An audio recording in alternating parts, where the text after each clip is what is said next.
मम्मीचं लग्न झालंय का? झालं की. आणि पप्पाचं? नाही झालं.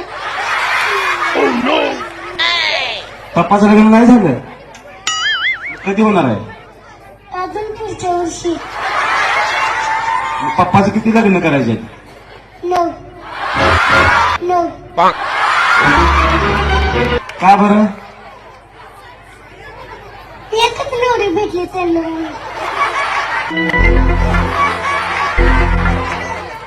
आणि तुझी किती लग्न करायचे? एकच. मम्मीच्या लग्नात तू कुठं होतास? मम्मीच्या पोटात. तुला कोणी सांगितलं? मला सगळं करते. सगळं म्हणजे काय कळतंय तुला? सगळ्याच्या सगळं. सगळं तर सगळं कळतंय. अरे बापरे, घरी गेल्यावर कळतंय बघ तुला आता.